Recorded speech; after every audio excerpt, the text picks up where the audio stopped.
Hello everyone and welcome back to my channel. My name is Nick Owens, and if you don't remember from last week, I talked about me not having a Valorant key yet, and I was pretty pissed about it. Well, it turns out that I recorded that video on a Friday, and then that Sunday I ended up getting the Valorant key.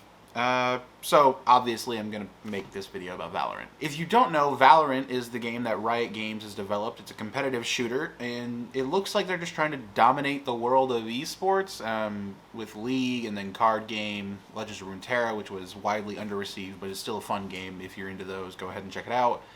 And then, of course, Valorant, which is incredibly anticipated and has been loved and received. It has skyrocketed to the top of Twitch viewership, partially because of drops, which is another topic, and then also because big content creators like Summit1G, Pokimane, Dr. Disrespect, those guys have played it. Doc, not so much anymore, but Yasuo is also really big on playing it. Valorant is a mix between Counter-Strike and Overwatch, adopting the iconic buy system that CSGO has to get your gear, and adopting Overwatch's character selection, like agents is what they call it. There's currently 9 in the game. 8 were on release, and they released Raze later, who is a character we are going to be talking about here first. This video is going to address the characters that I think are the best in Valorant.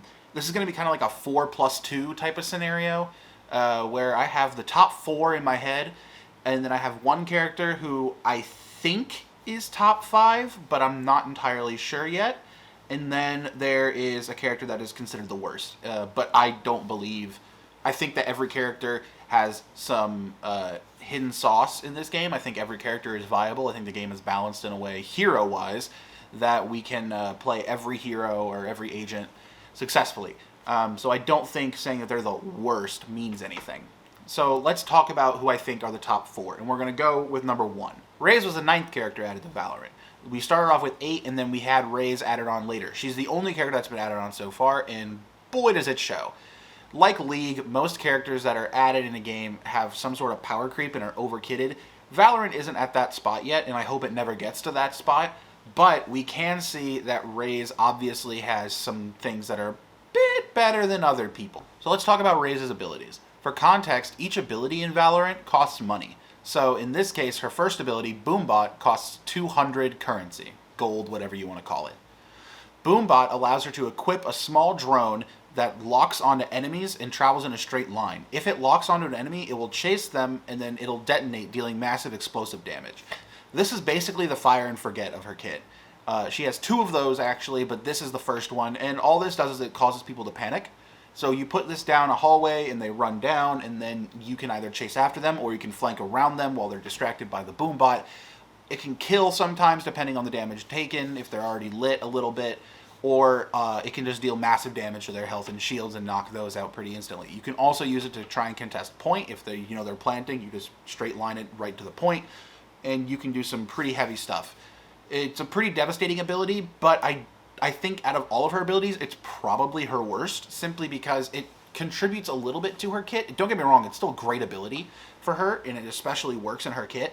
But I think if you're going to buy other abilities, there are other ones that you want to get. So let's talk about her other abilities.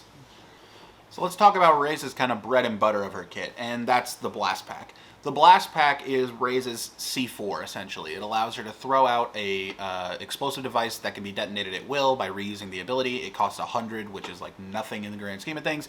And she can also use it to propel herself upwards, which is incredibly helpful when it comes to moving around the map and getting sight lines on people so that she can more effectively use her ultimate. The Blast Pack is one of her essential pieces of her kit, as it allows her to use it in conjunction with her ultimate to get a higher sightline and eliminate multiple clients at once. This is probably the most used clip that you've seen of Raze, where someone does something like this, where they throw a Blast Pack, they jump up, they fire a rocket, and they kill a bunch of people.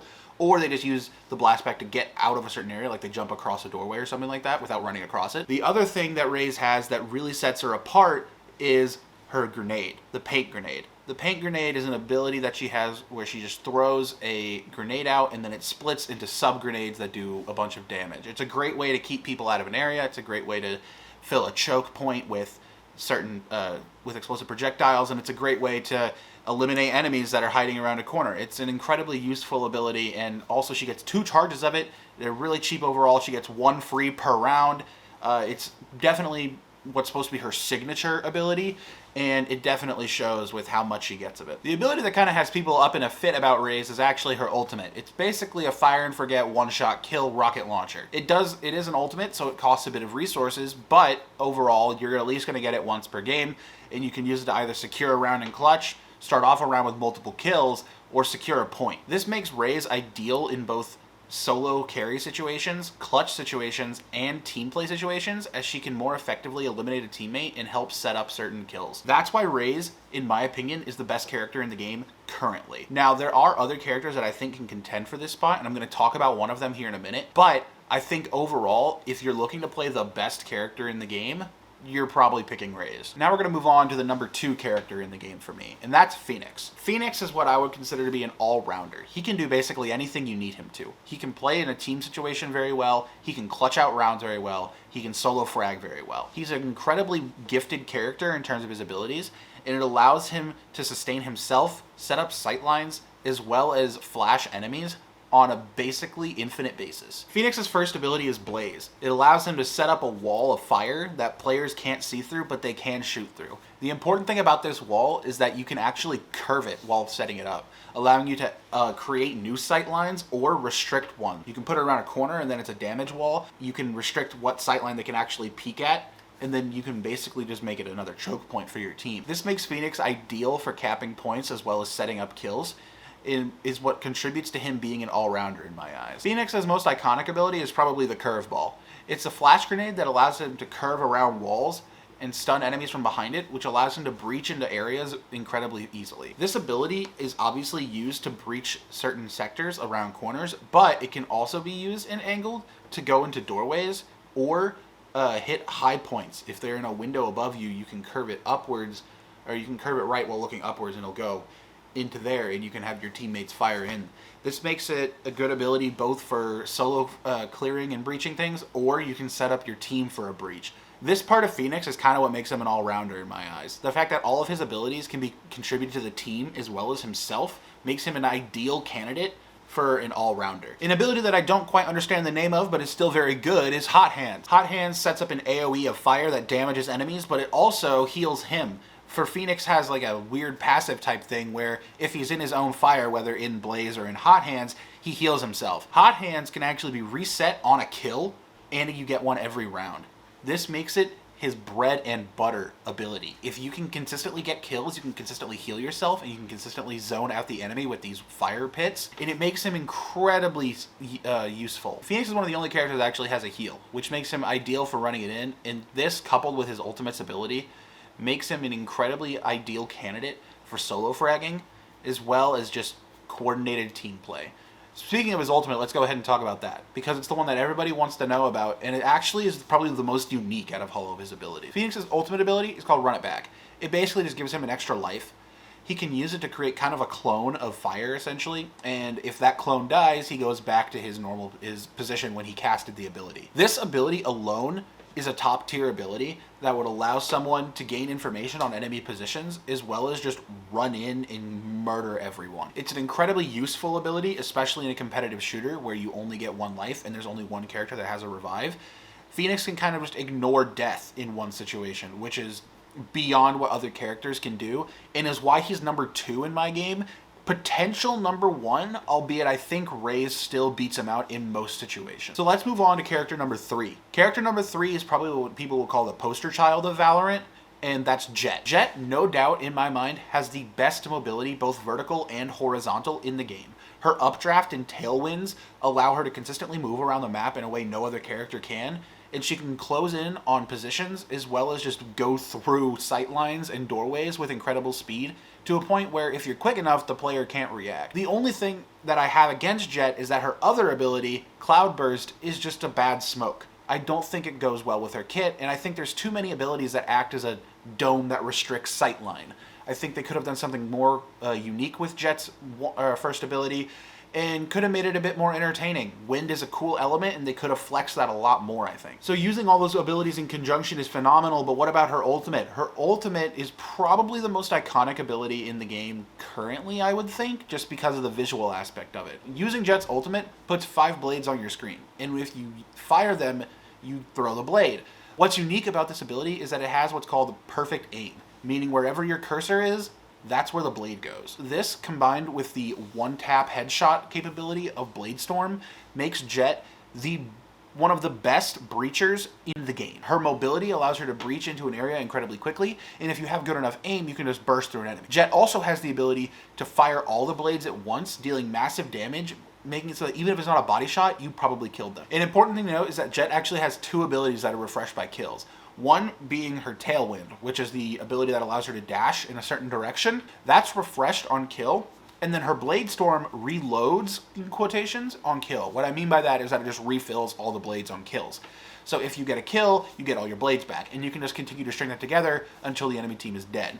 That's why people like Shroud have gravitated toward Jet, because it takes advantage of the incredible ability to just tap on heads. Now we're getting into a character that I think deserves to be on the top 5 at the very least, but one that I'm not entirely sure where it goes on the top 5 because they're so unique. If you haven't guessed, I'm talking about Sage. Sage is one of, if not the only true support character in Valorant with the ability to heal herself and her teammate, set up a slow area, set up a barrier that people cannot shoot through and have to break, and she has a revival. She's going to be a mainstay in competitive comps until another character like her is released, and who knows when that'll be. So I can't say for certain that she's bad or not, because people are going to play her no matter what. This makes it tough, in my opinion, to rank her on a tier list, because I think she's just a different character than the rest of Valorant. I don't think she fits in with the rest of the cast. She has a very unique role that none of the other characters can really fit, and I think that puts her in a position where she will always be meta, despite how good or bad she actually is. The utility she provides to your team is bar none the best in the game, with a heal for both herself and her teammates, as well as a way to restrict movement, which is one of the few ways that we can do that directly with slows, and it's a fairly big area too. The wall is sometimes blocking your team's sightline, but more often than not, it just forces your enemy to go around it rather than shoot through it. And her ultimate, while kind of slow to cast, it does revive your teammate and allows you to turn the tides in a clutch situation, making it either a 2-on-1 or a 2v3 or whatever. You can get back into the fight with her ultimate relatively easily. Now we're going to talk about a character that I think is middle of the pack. Think 5 or 6. But there's a certain quirk with this character that allows him to potentially be top 4, top 5 maybe. And the character I'm talking about is Cypher. Cypher has the best defensive capabilities in the game, but because of that, his offensive capabilities are lacking. His abilities involve a cyber cage, which he can throw out and detonate at will. Enemies who walk through it are slowed and their sightline is restricted. Another sightline ability, although this one does have a slow effect, which is really, it's kind of unique, and he can detonate it at will, which is a pretty cool twist.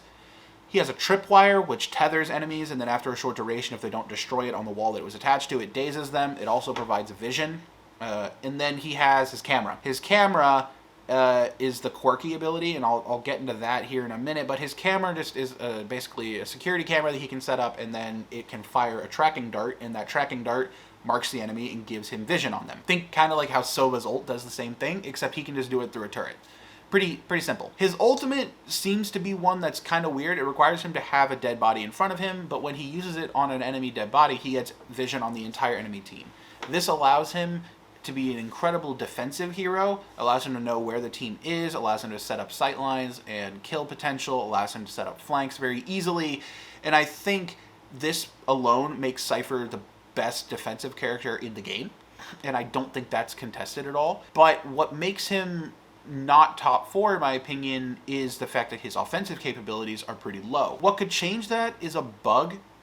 Question mark? I'm not sure. This is a thing that I think is an unintended use of Cypher's camera. If it is intended, I almost want to say shame on the devs, because I don't think this is balanced, and I don't think it's fair in any way. For those of you who haven't seen, Cypher is able to give his camera a gun, and this turns his normal security camera that gives vision into a turret that can potentially just have a shotgun or a sheriff on it that can just one-shot enemies. This allows him to set up sightlines that are beyond normal capabilities, flanks that are basically unknown to the enemy, and it also just allows him to just murder an enemy team without them even knowing where the hell it came from. This quirk of Cypher's camera potentially makes me think he's top 5. Maybe. It's weird to me. We'll have to see how it pans out in the future and see if this is patched out. If this is patched out, I think he's middle of the pack. I think he's the best defensive character, not a good offensive character.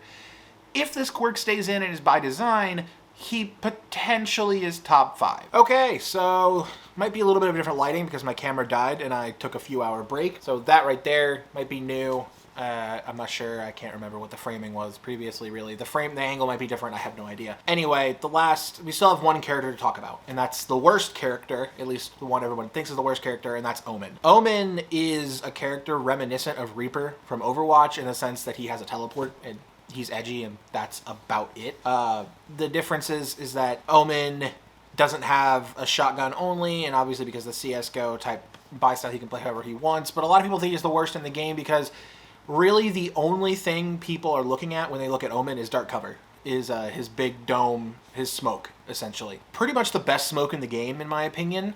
It goes a really far distance, it can go through walls, he can teleport between them, which is kind of irrelevant because it requires a good amount of skill, but you can still do it. And then the smoke also, if you place it high, it'll fall and it's affected by gravity, which is pretty unique.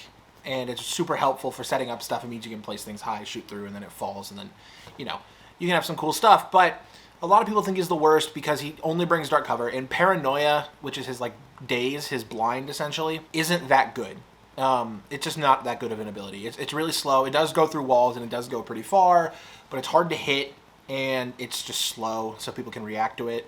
Or you might not even be able to get it off in time before you die. It's just odd. There are a few people who are doing work with Omen. So Omen on paper doesn't seem to be the best character. The only thing he really brings is dark cover, which is his big smoke, and it kind of just, it falls to the ground, it's affected by gravity, it's big, it goes far, he gets 2 charges of it, which is the big thing. He doesn't bring much else. He has a global teleport, but it's pretty loud, and if you hear it, you can just react to it. He has a regular teleport, which is useful, but it's still kind of slow, and because it's a straight line, it's just predictable.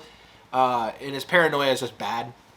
That's all it is. His blind is just pretty bad, all in all, so people don't really care about it. It goes far and it can go through walls, but it's slow and its targeting is just kind of small, so it doesn't really matter. But a lot of people think he's the worst. I don't. I think he has some secret sauce. I think he has some stuff going for him that a lot of people aren't considering. Because I've only had a week with the game, roughly like 8 to 10 hours total playtime, I don't really have a lot of authority on the other cast members. I barely have any authority on the cast members I've talked about today. The other cast members, I have no idea what they do. Don't know their game plans, I don't know how to play them, I don't know where they fit in the meta, I don't know anything. I'm still pretty new to this type of genre. I played CSGO a little bit, but not a lot, so I'm still wrapping my head around stuff. I'm still trying to wrap my head around the mechanics of the game, and we'll see how it goes. I have pretty big hopes for Valorant. I think the game is really solid. It comes from a great developer in my mind. I think Riot does a great job at running League, and then of course they released Legends of Runeterra, which as a card game, it's not like the most well-known, but it's still fun. It's easy to understand. I personally enjoy it, so it gets my vote of approval. Valorant looks to be a great game, and then whenever they release their new project, the fighting game, what's that? Is that Project, I don't even know, Project M, I think, right? Yeah, Project M? No, that's the Smash thing. I don't know what it is. That game I'm looking forward to as well, just because I like fighting games. So I'm expecting decent things from Valorant. The one thing I hope that doesn't happen with Valorant is as they expand the cast, because there's no way they're going to stay at 9 characters for the duration of the game, I hope they don't develop what I call MOBA syndrome. MOBA syndrome is when you keep releasing characters, but they keep raising the bar on each other. So eventually you have characters that are incredibly overstated, i.e. Aphelios from League of Legends, possibly the most overstated character in any MOBA ever. He puts literally half the roster to shame with his kit. It's insane. I hope we don't get characters like that. I think Valorant lends itself to simple abilities, simple and easy to understand abilities that have clear-cut functions, but still have a little bit of creativity in how they mesh together with the other abilities in a kit. So I hope we see more of that and not a lot of like complex abilities that just kind of ruin the meta of the game and kind of just tarnish other characters. I don't want to see characters become unviable. That's not fun, especially in a shooter. So those are the 4+2 characters that I was talking about. 4 that were in my top 4, 1 that was kind of middle of the pack, and 1 that's perceived as the worst that I think is good. If you guys enjoyed this type of content, please feel free to subscribe. If you like this particular video, you can leave a like and comment to let me know that you guys enjoyed this video, and also provide any feedback, good or bad, towards this video or just my previous video as well. If you guys want to keep up with me on social media, Twitter is the best place to do it. You can tweet me at Kyogre. You can find the link for it down in the description below. I'm going to try and upload on a weekly basis, so I hope to see you all next week.